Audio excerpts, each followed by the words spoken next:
Welcome to episode 116 of the Microsoft Cloud IT Pro podcast, recorded live March 1, 2019. This is a show about Office 365, Azure, and the IT Pro and end user side of life, where we discuss a topic or recent news related to Office 365 or Azure and how it relates to you as an IT Pro. For this week's topic, Scott and Ben talk about a new preview feature in Azure, Azure Sentinel, and how you can leverage it for Office 365, Azure, and other services. I'd like to kick something. Good morning, Ben. Good morning, Scott. You just said you want to kick something. Yeah. I hope it's not me. No. Kick a cloud? Kick a cloud? I wonder how that would work. Kind of like kicking fog, I guess. Kick a book, kick a new blog post, kick a new course, just kick something. Or we can just play with new stuff that Microsoft is kicking out. We can. I think this will be fun. I always like the preview services that aren't always documented as well as you would like them to be, but you can point and click your way to success. Yeah. Obscurity is disrupting cloud training as we know it with their on-demand platform, Skill Me Up. Their new design focuses on a user flow to better support role-based learning paths with these great new features. Real-time, hands-on labs are now included with each subscription to build your skills competence. Hundreds of cloud courses with more added daily to transform your skills for today's cloud-first careers. Role-based learning paths guide you through associated level courses in an easy-to-view layout and tracker. Microsoft Azure and Microsoft 365 certification prep courses and labs to support you leading up to exam day. Learn more and start your free 3-day trial at www.skillmeup.com. Should we let everybody in on our secret on how we came up with this episode and discussion before it? Sure. Nah, yeah. No? So we did. We saw this last night. And we started playing with it. I installed it last night, and we just did a screen share and just clicked around and kicked the tires for about 30 minutes and decided this would make a good topic. Yeah, so let's talk a little bit about Azure Sentinel. Yes, and all of our 30 minutes of experience with it, right?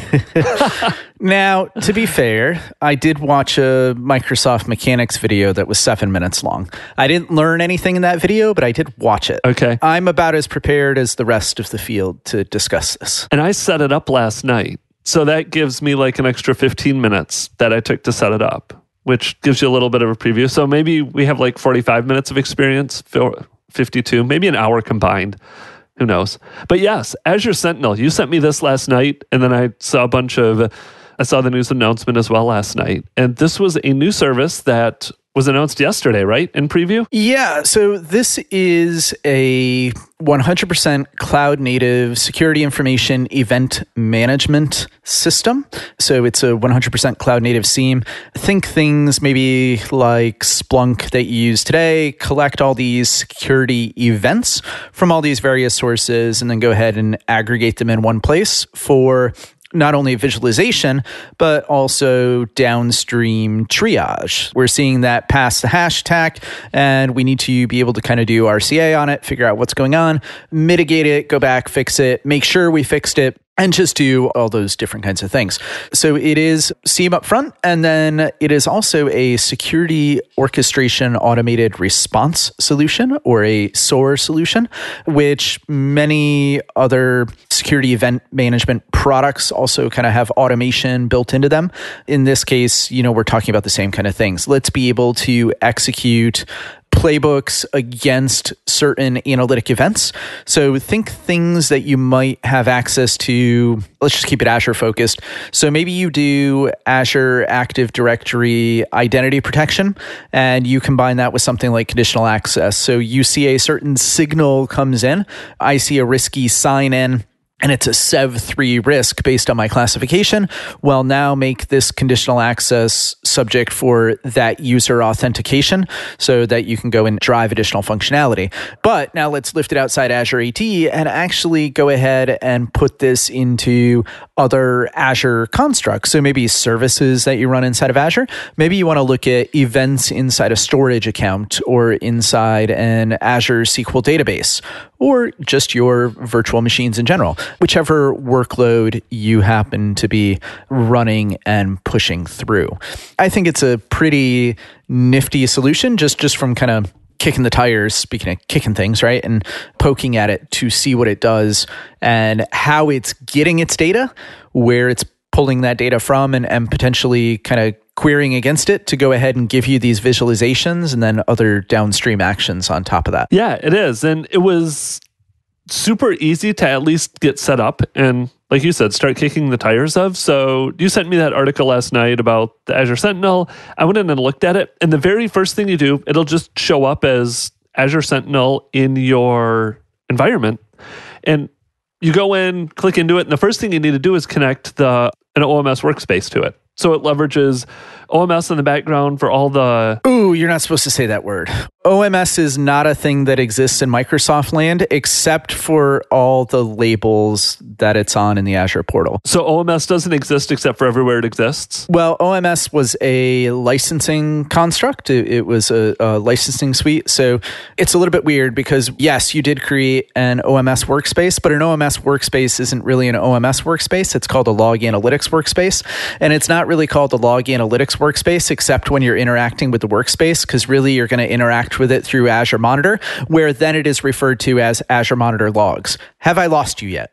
So I created this thing in Azure Sentinel there we go. That Microsoft told me I needed, and logs are stored in it. We'll just call it this thing. Yeah, so I would view this a little bit just from, again, seeing the way it's kind of surfaced together. You are going to have a log analytics workspace or an OMS workspace, if you want to call it that, but I've had my wrist slapped one too many times. This thing. Yeah. You create this thing, this workspace. It's a workspace. We'll just call it a workspace. It is a workspace. It always has workspace in the name. So yeah, there's this workspace, and then it has this kind of superset of functionality built on top of it to go ahead and give you access. So it was super easy to spin up. If you have an existing workspace, you can absolutely tie it into that, or it'll walk you through the generic kind of marketplace create experience to spin up a new one as well, if you don't have one today. Yep. And I already had one created. So I just connected it to one, and it took, again, like 2 or 3 minutes. Just go in, select it, connect it.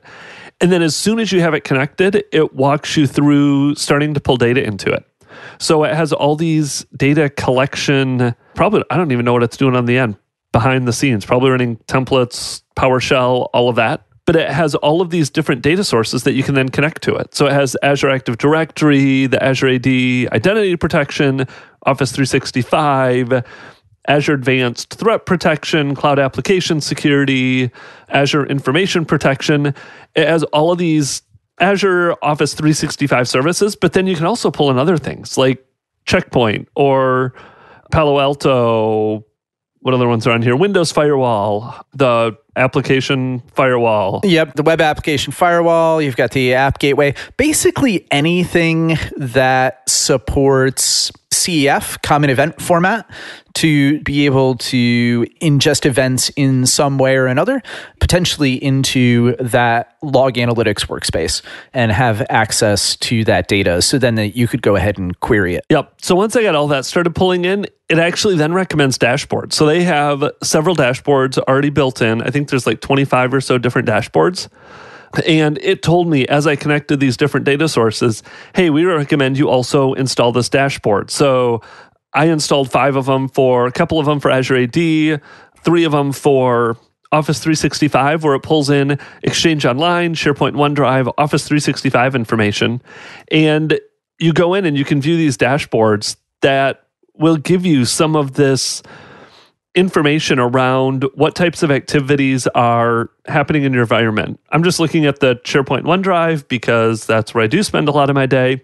It gives me like the top 10 sites, different activities, such as what files are accessed, how many files are moved, how many pages are viewed, files modified, how many files are modified. I'm just flipping through the dashboard here. Top client by IP addresses. So you can see if, hey, we have some bizarre IP address. There's somebody over in China or Russia that is one of our top client IP addresses, but we don't have anybody over there. What's going on with that IP address range?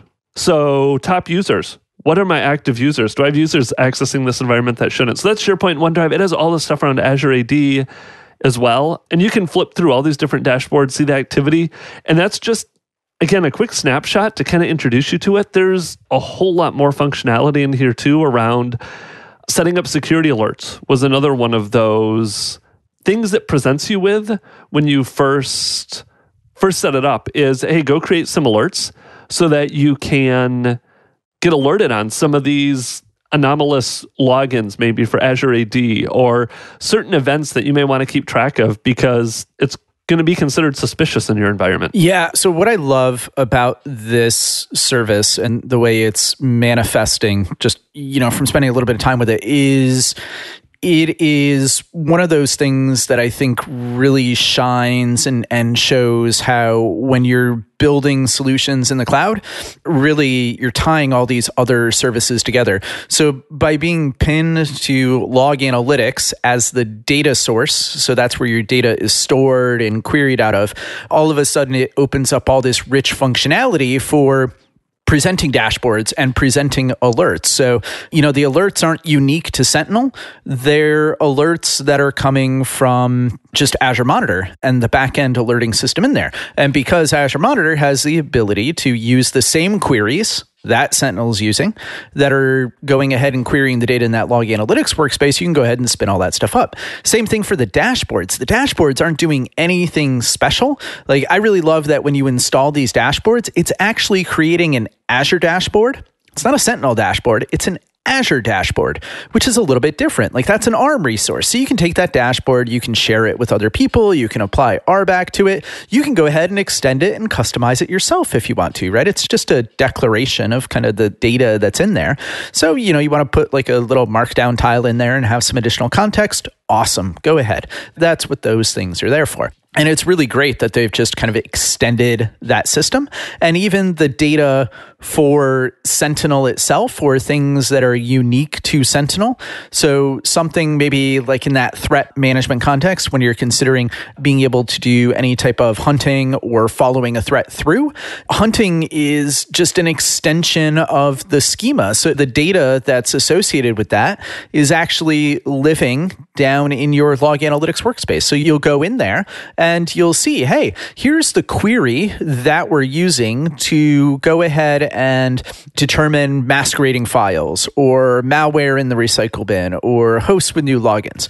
It's all just kind of sitting there ready to go for you, which is just awesome and nifty. I think they did a really good job with that. Yeah, I agree. And that's, to be fair, that's how we figured out somehow how this was even working. As we were looking at this and it was like, okay, so Azure Sentinel's pulling in all this data.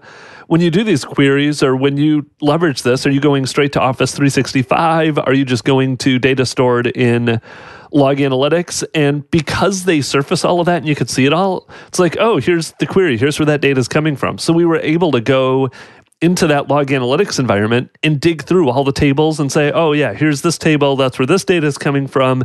Here's where this security alert, this is how they're surfacing that. So it's nice that it's not this island of, hey, there's this brand new feature that doesn't interact with anything else. It's just, like you said, tying all these cloud services together to give you even more power, even more functionality across those Microsoft cloud services. Yep. One of the other nice things they did here as well was they have the Azure Security Insights community.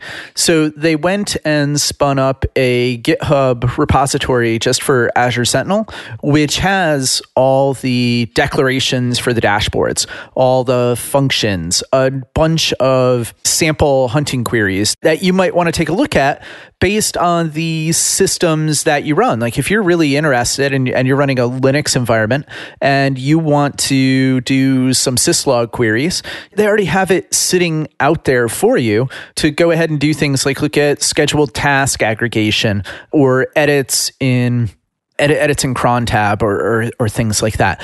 And it's all kind of sitting there ready to go. And that's awesome because for anybody who hasn't worked with log analytics before, it's kind of built on its own query language, Kusto. So KQL, Kusto query language. And it's really all just Azure Data Explorer and a couple other tools on the back end.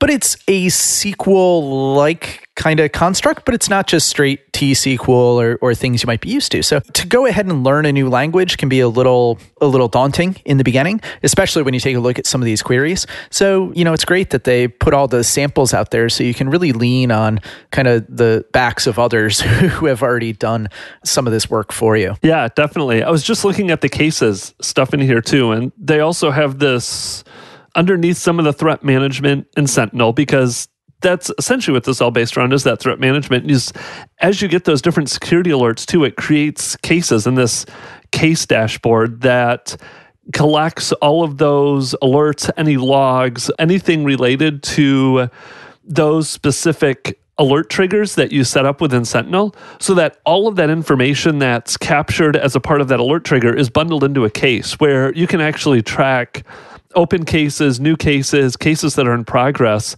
as these alerts are triggered to help you drill through, hey, what's going on? Where it helps you pull all those logs together into that single case, into that single repository, to really be able to dig through it, resolve issues you may have, or work through what security alert do I have going on right now and how am I going to go about resolving it? Yeah, you'll have your security alerts there, and then you still, like I said, have native alerts in Azure as well. So depending on the data set you're going for or how you want to maybe potentially structure your own custom query and maybe a part of your own custom dashboard for alerting, now you can start to tie this rich ecosystem together.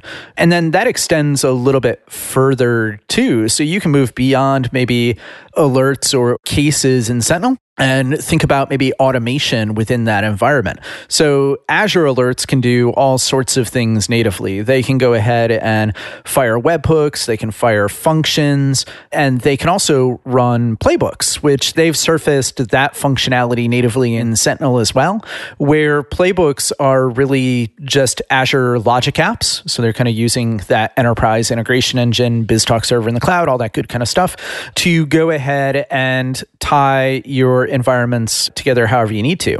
So what they've done there is you just go into Playbooks in Sentinel and you hit add playbook, and it just walks you through the process to create a new logic app, where then you can go and take that logic app and maybe have it reach out to another system or potentially even integrate with another system. So quite often something like a security event needs to drive not just immediate response, like, hey, let's remediate the problem, but also things like maybe tickets in your help desk system and following those through. So wouldn't it be great if you could have a system where alert is generated, Playbook picks it up, it automatically creates a new incident inside ServiceNow for you, and then it actually can track that incident through, be able to read the data back out, and then maybe drive other automation on the other side or other remediation. So we saw this thing come through, a bunch of events, open a ticket, and automatically shut down the ports on the firewall, that kind of thing.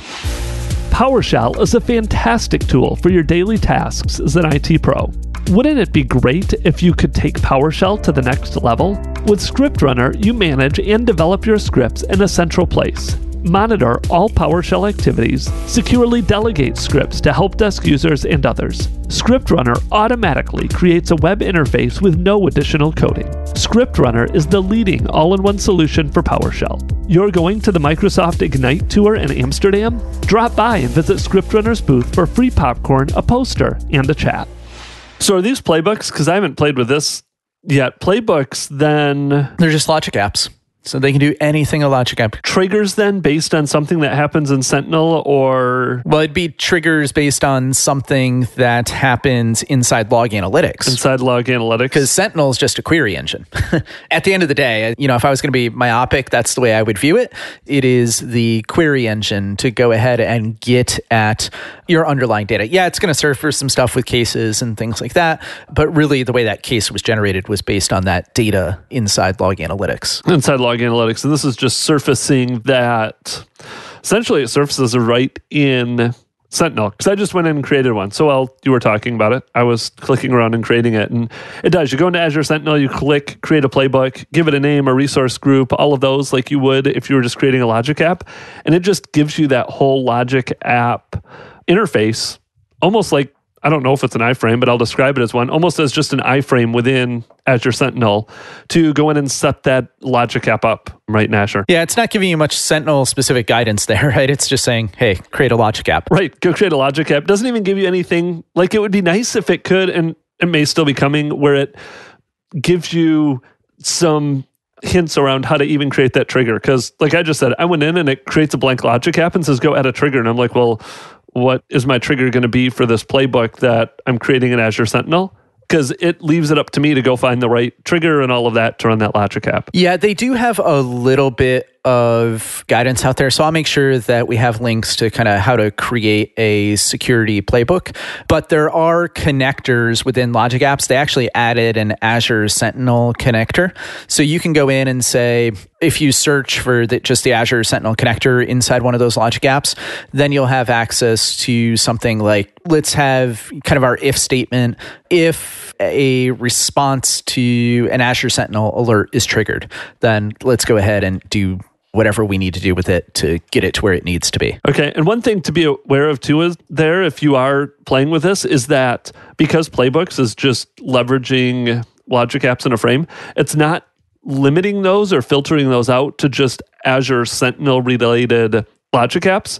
So I had some other logic apps I had previously created for other things, and they show up in there too. So it's like, what's this test playbook in my playbooks in Azure Sentinel? And it was just a logic app that I created a few months ago, and it just happened to be in the same workspace, resource group, subscription, all of that as my Azure Sentinel. Yep. So if you look in there, there's a field or a column for trigger kind, and you'll see it says not initialized because you're not using a Sentinel trigger inside of that particular logic app. But like I said, you might not need to. So you might want to have a playbook that's based on a Sentinel specific alert, or, this is just a good way to go ahead and kind of understand, like I said, this is just another stitched together solution.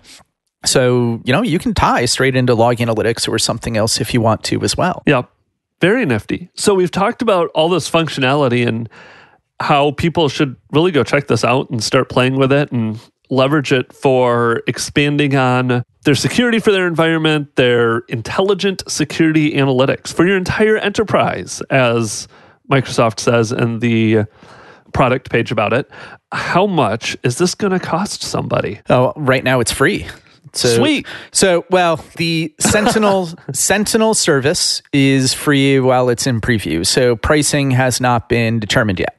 So there's going to be, I would imagine, some pricing that's going to be associated with this because it is doing more than just surfacing queries and doing dashboards. It's letting you run Jupyter notebooks, and you do have these Sentinel specific connectors in logic apps and things like that. And it does have some other kind of solutioneering going on to extend your schema and your log analytics workspace and all that good stuff. So free during preview. That is Sentinel. Now, all the other things that Sentinel is making use of, they potentially have costs as well. So that log analytics workspace, that could be running in free mode or the free tier, where you get up to 5 gigs of data and up to 31 days of retention to go ahead and have access to that. So if you need more, then you go into kind of per gigabyte pricing for log analytics.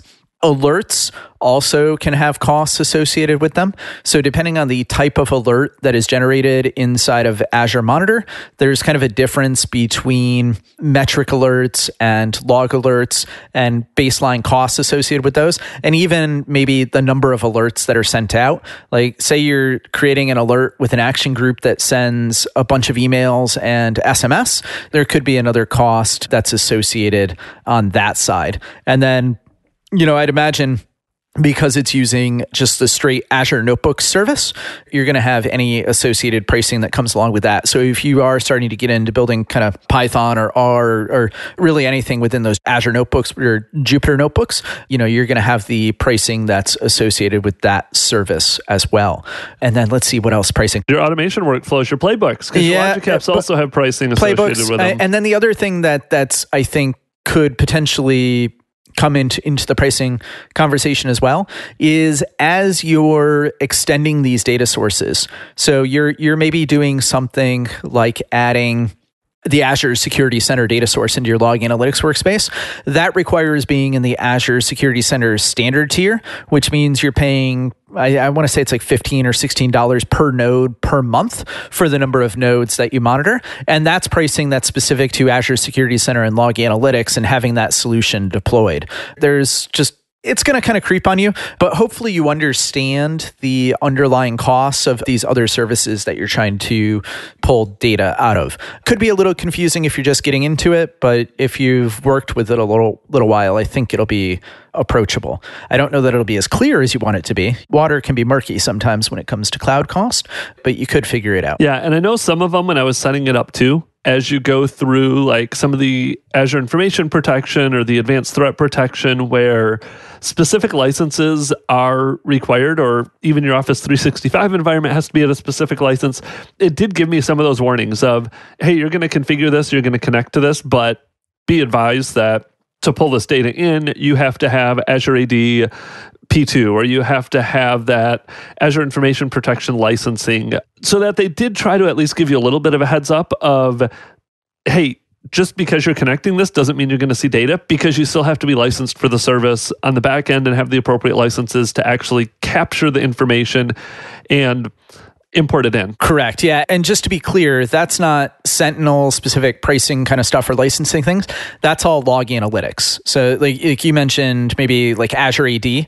So Azure AD are things like identity protection. Well, identity protection requires premium licensing. And then to Sentinel aside, just pull your Azure Active Directory logs, like your diagnostic logs, into a log analytics workspace. You have to get your sign-in logs, you have to be a P1 or P2, so Azure AD P1 or P2 license, or you have to have that license in place to be able to go ahead and get that stuff in. And that's all just the way log analytics and diagnostics works from Azure AD, right? That had nothing to do with Sentinel. Sentinel's just adhering to the rule of saying, hey, if I'm going to pull your data into log analytics for you, you're going to have to do the same things as if you pulled your data into log analytics yourself. Yeah, and underneath the pricing details too, it was kind of interesting.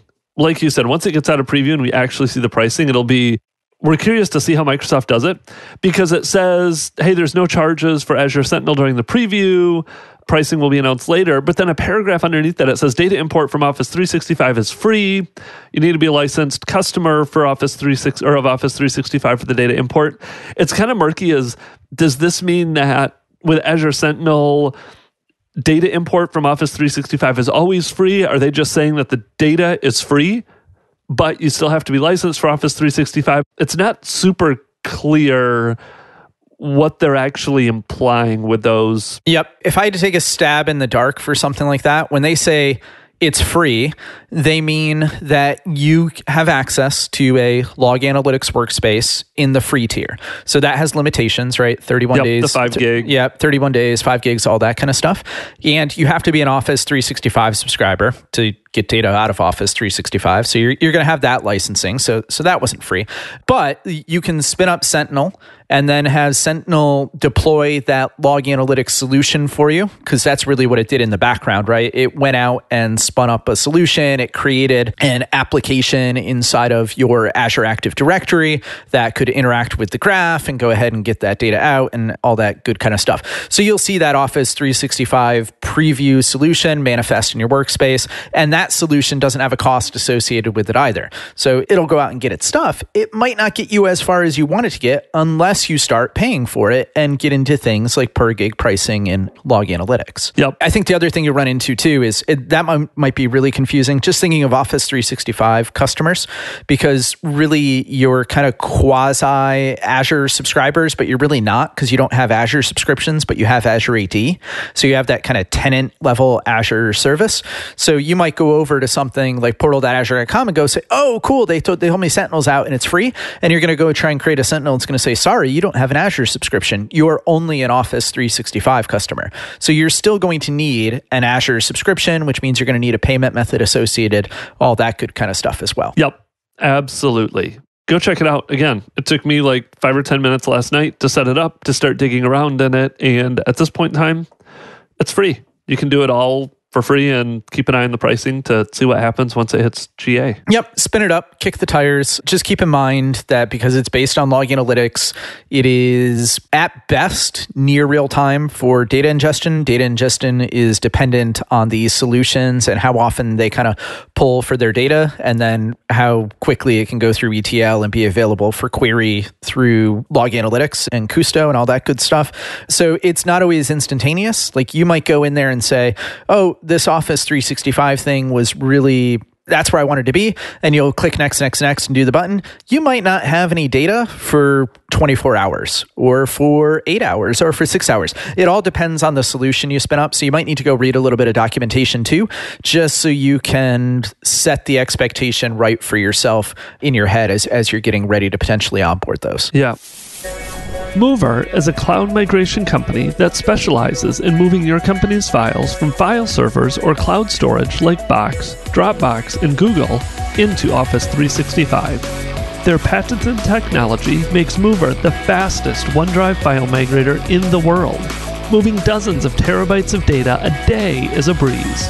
Use Mover's free, industry-leading migration guides, or ask for a managed migration and they'll take the lead. With Mover, all your data is secure and intact. Running completely behind the scenes, you don't lose time, money, or hair while you transfer. Scan, plan, migrate, report. Migrations that don't suck with Mover. Visit mover.io for more info. One thing we didn't look at is as we were digging through this, we noticed that the schema in log analytics is the same as the unified audit log. What I don't know, do you have to have the unified audit log enabled in order to be able to do this? They don't talk about that as part of configuring just the solution. So we'll throw Sentinel aside and just, go to log analytics. And if you deployed that solution on your own, they really don't talk about the audit log. So what you're going to do is, and what Sentinel's doing when it's configuring that for you, like I said, it's creating a new application in your Azure Active Directory, and that application is getting API access to the Office 365 management APIs, and then it's getting a bunch of application permissions, a bunch of like admin and consent permissions assigned to it. So being able to read service health information for your organization, read activity data, things like that. It looks like it all just pulls activity data and not straight out of the activity log or the audit log. But if you think about the audit log's got to get its data from someplace, and that's kind of a query in the Surface engine itself. So a lot of that data is coming from the activity log as well. Oh, clear as that murky water we talked about earlier. Yeah. No, it's a strange world. I think it's a little bit scary if you haven't stepped into it before, and a lot of this just sounds like jargon. And it is. You have to learn the terminology. But really, at the end of the day, we're talking about like, go create this Sentinel thing and spin it up. It's going to do all this other stuff in the background for you, which is the nice part, because normally there'd be a lot of this that you would potentially have to do on your own. Yeah, we looked through the setup instructions for the Office 365 and pulling it into log analytics. Even if you just want Office 365 stuff in log analytics, go to Sentinel so it does it for you, because it's quite the install and configuration process to go set up that same Office 365 connector into log analytics if you do it manually. Yeah, you've got to install this other thing called ARM client, which is its own weird little beast of a command line tool, which isn't the Azure PowerShell. It's not the AZ commandlets. It's not the Azure CLI. It's this other thing that interrogates the REST APIs directly. And do it through Sentinel. And then if you want, go ahead and turn Sentinel off, because it'll have deployed the solution for you. So the data will still be there. It won't matter. Exactly. Yes. There's tidbit shortcut for you. So I think that about does it for a good overview of Sentinel. Yeah, so I'll make sure that we have links in the show notes to kind of the architecture stuff you talked about. What is Sentinel? What's going on there? And also how to do some of these deployments and configurations. So, how to hook up that connector through log analytics. So thinking about how to set up automated threat response, links to that GitHub community. So, maybe you want to take a look at the dashboards that are out there, because again, you don't need Sentinel for a lot of that stuff. Like, they've done the work to create the declaration for a dashboard, which is really just based on data that's sitting in log analytics anyway, for a lot of it, a good portion of it. So you might want to go and kick the tires on that. Yeah. All right. Sounds good. Well, thanks, Scott. Good discussion today. Yeah. Thanks, Ben. All right. We'll talk to you later. If you enjoyed the podcast, go leave us a 5-star rating in iTunes. It helps to get the word out so more IT pros can learn about Office 365 and Azure. If you have any questions you want us to address on the show or feedback about the show, feel free to reach out via our website, Twitter, or Facebook. Thanks again for listening and have a great day.